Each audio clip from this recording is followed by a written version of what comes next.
Bonjour, bonjour, on est très heureux de vous accueillir pour une nouvelle émission de Ticosé pour aujourd'hui. On restera toujours au sud de Madagascar, sur la pointe sud de la Grande Île, dans la région Anjouï. Géographiquement, il se situe sur la pointe sud de la Grande Île, donc la région Anjouï, là où il y a des gens, le peuple qu'on appelle les Antandjouï ou bien encore les Tandjouï. Alors aujourd'hui, je suis avec la présidente de l'association de Tandjouï Tuvataye, avec Madame Rouve. Bonjour Madame Rouve. Bonjour Malala. Vous allez bien? Oui, merci. Alors moi, c'est ce qui nous intéresse aujourd'hui, puisqu'on a l'occasion de parler sur la gastronomie. À Madagascar, on est parmi les plus grands consommateurs du riz. Généralement, on mange 150-200 kilos par personne par an. Mais ça dépend de la région. Dans le sud, ils ont leur trésor, ils ont leur saveur typique de la région du sud. Alors, qu'est-ce que vous avez comme plat typique, si on va parler de la gastronomie, qu'est-ce que vous avez comme particulier? Oui, merci. En fait, la gastronomie à Tandjouï se compose plutôt des tubercules comme les patates, le manioc. Et il y a aussi un plat qui est basé avec l'association des pois avec du maïs qu'on appelle tsaku suruba. Et puis, la plupart des aliments dans l'Anjouï sont caractérisés par la terre sèche. Donc là, comme il y a très peu d'eau dans la région, donc les peuples consomment plutôt les pastèques comme fruits, les fruits des cactus. Et ce sont des plantes qui, comme vous savez bien, qui sont spécialement, qui poussent dans le désert, dans l'Anjouï, et qui est vraiment la base des aliments des Tandjouï. Et puis, j'ai oublié aussi les votangs, les fangs, ce sont des tubercules qui se trouvent dans la forêt et qui ont des goûts très un peu particuliers. Et n'oublions pas, parce que les Tandjouï élèvent beaucoup de bœufs, de moutons, des chèvres. Donc, le plat spécifique de Tandjouï concernant les produits laitiers, c'est les haboub. Haboub, c'est une sorte de fromage blanc. Le fromage blanc et qui a à peu près le goût de mozzarella italien. Oh, mozzarella! Ah oui, voilà. Ah, vous nous avez parlé tout à l'heure qu'il y a la boisson, une sorte de boisson, je peux dire, ou bien encore dessert avec le haboubou, c'est ce lait caillé, enfin, vous avez dit que c'est mozzarella, c'est fromage typique.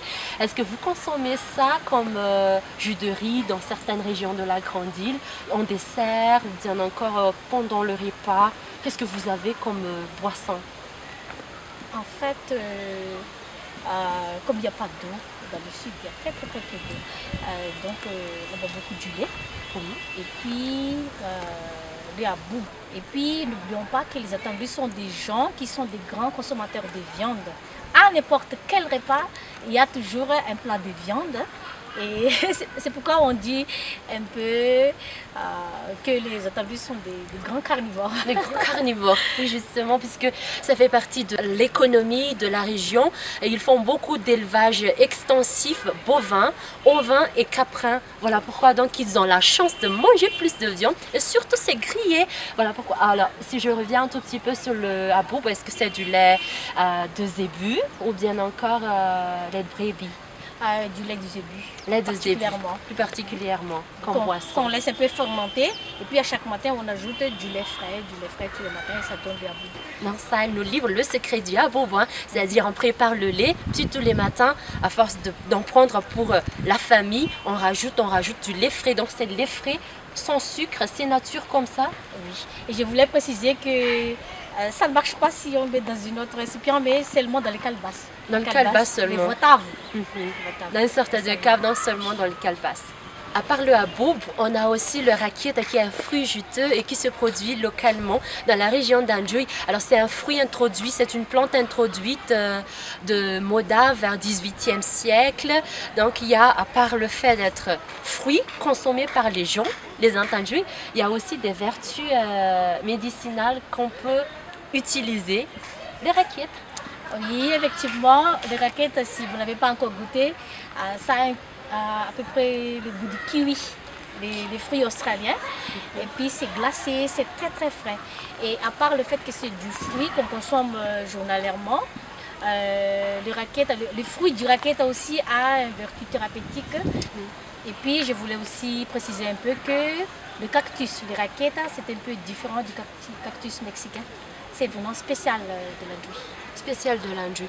Mais bien également, on peut utiliser aussi la plante, les cactus, comme utilisés pour entourer une propriété. Oui. Ça sert à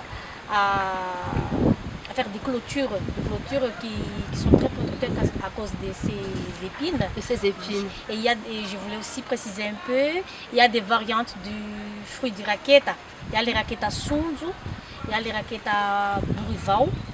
Voilà, donc vous connaissez bien, ils sont débrouillards, ils s'adaptent à ce qu'ils disposent, même s'ils se déplacent de temps en temps, ils trouvent toujours des moyens pour préparer à manger. Voilà. Oui, si on parle de repas festifs, on dit que les Intanjouis vont manger beaucoup de zébus, de viande. Oui. Et c'est un signe, c'est une preuve, c'est encore une fierté. Effectivement, comme je l'ai déjà dit, le zébu, c'est des signes de richesse, de fierté et aussi d'honneur qu'on porte aux invités. Et donc là, à chaque fois qu'il y a un événement, on abat un zébu et il faut montrer la tête avec le zébu. Juste pour prouver qu'on a abattu un zébu, mais qu'on n'a pas acheté les viandes comme ça par kilo.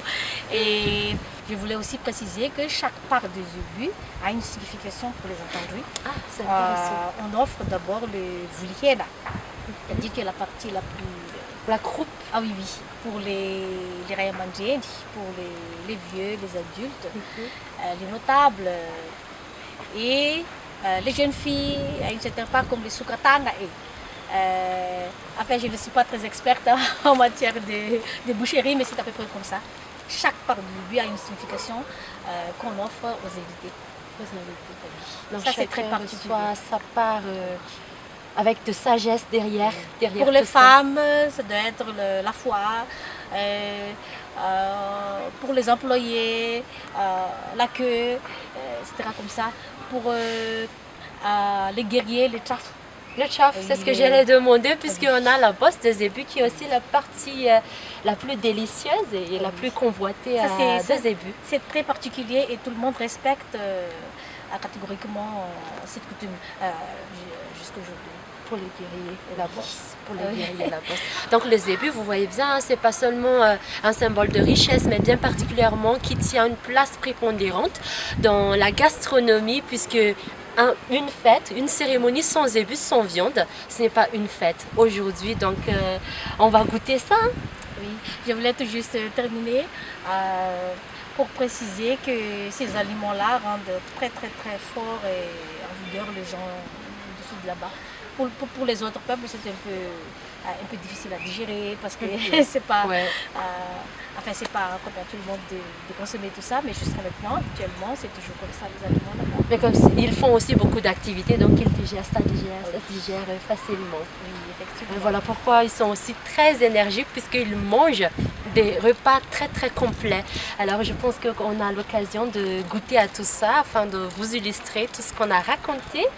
Donc voilà, je pense que vous comprenez bien pour le moment la gastronomie dans le sud de Madagascar.